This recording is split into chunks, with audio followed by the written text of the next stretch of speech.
Simple और देसी style में चटनी। उसके लिए हमें मटेरियल चाहिए प्याज, कटा हुआ प्याज, लहसुन की गुठियाँ, अदरक, हरी मिर्ची और नमक।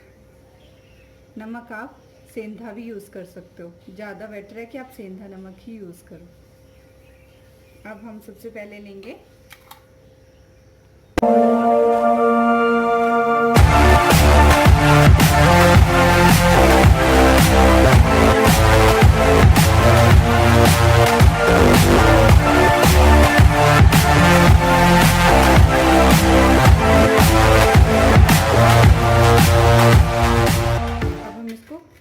पीस लेंगे।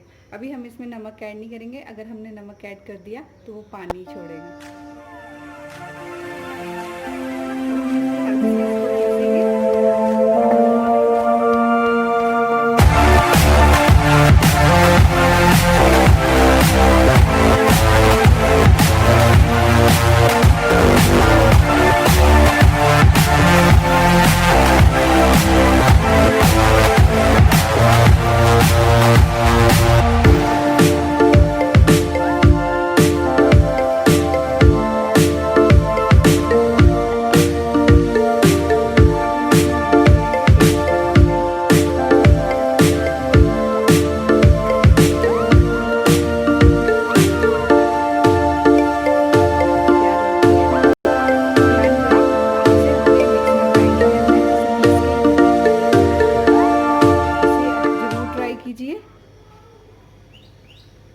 ट्राई करने के बाद कमेंट में बताइए कि वो कैसी बनी है। आप इसे पराठे के साथ, चपाती के साथ और मोमोज़ के साथ भी आप इसको ट्राई कर सकते हो।